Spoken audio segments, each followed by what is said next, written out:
Well, you better get ready. Bow to the masters. Break it down!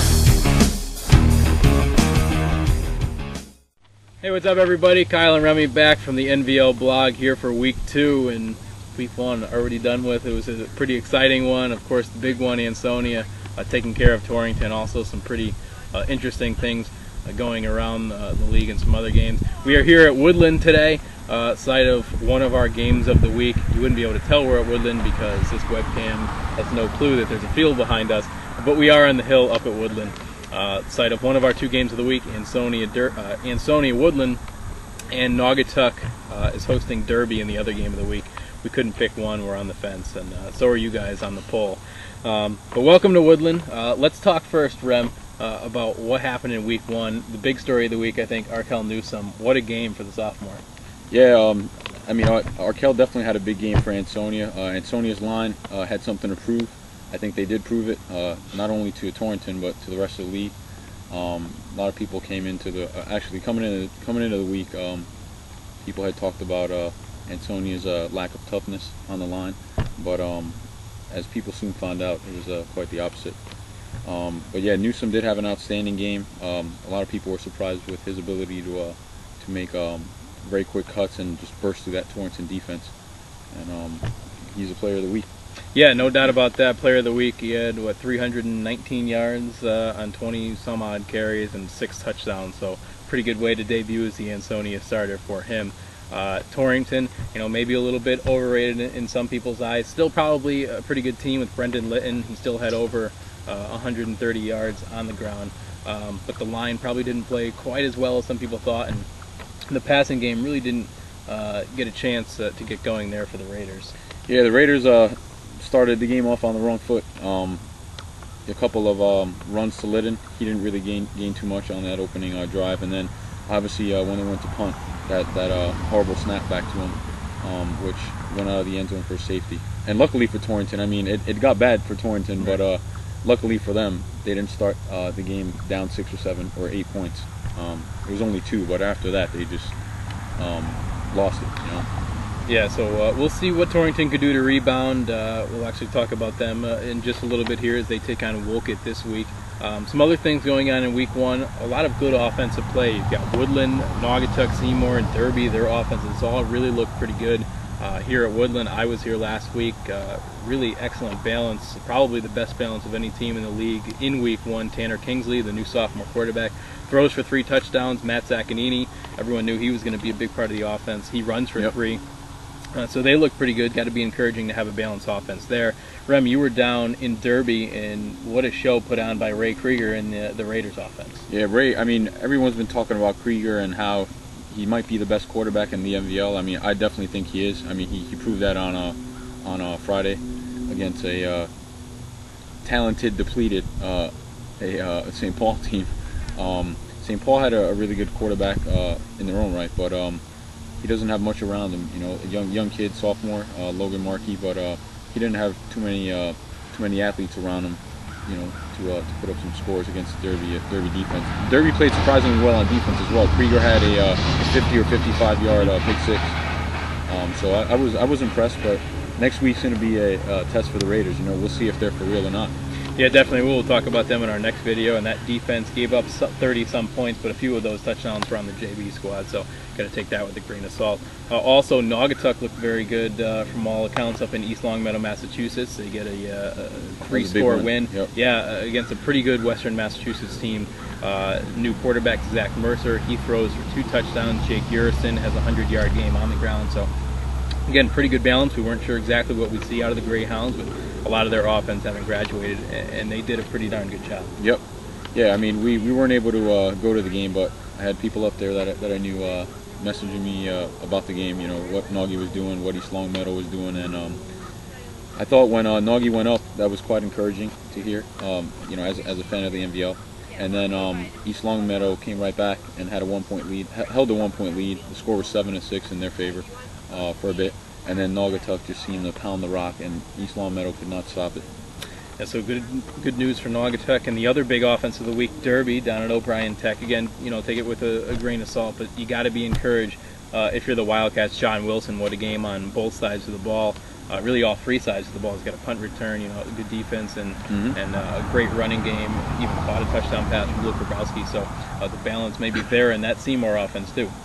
Yeah, Seymour's going to have a tough time this week, I think. I mean, although they're playing Sacred Heart, I still think it was a big win for the program and Coach Lennon and the staff. The kids were very enthusiastic after the game. They felt very happy, getting a monkey off of their back. But they were also playing a first-year team. And Emmett O'Brien, with new guys and new coaching staff, new kids that are new to the game, and most of the kids on that team have never played together before. So, we'll see if Seymour's the real deal this week against Sacred Heart on the road. Yeah, a bit of a step up probably. We wish the best of luck to O'Brien Tech and the CSC down there. Hopefully they can get a few wins for the Valley. Other games, not with so much offense, but notable results out of league. Wilby and Watertown, they both lose out of league games, but both played pretty well. Both had leads in the second half, even down to the final minutes, especially Wilby, and just couldn't hold on. But probably encouraging from those two teams. We didn't know what to expect from those two teams. Wilby with Pat Russo as the new coach, and Watertown, having lost some pretty solid players. But I would think both are encouraged as they re-enter league play this week. Definitely. I was pretty surprised to see both teams holding leads. Watertown with that long trip up to Montville, played a heck of a game. I think they lost 20-13. Yeah. So both are one-score games. Wilby lost by even less than that, I believe.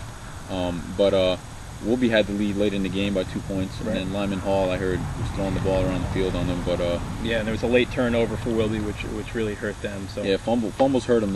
Fumbles hurt them last week.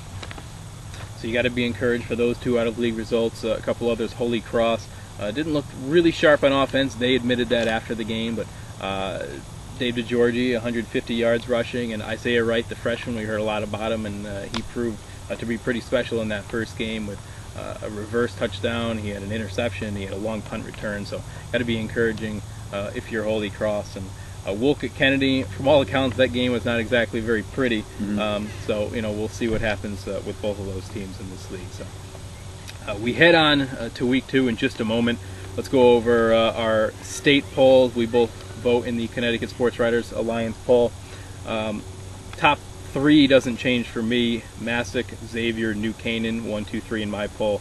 Ansonia bumps up to 4. Hillhouse lost to North Haven by 1 on a late blocked field goal, actually. So New Canaan is followed by Ansonia now in the poll. Ansonia certainly plays very well against Torrington, so they move up to 4. And I have Cheshire moving up to 5. It's another one of my top teams, Brookfield. They went down to Pomperog, so check out our my full poll just below. And Rem, what about your top 5? I still have Massac up there as a #1 team in the state.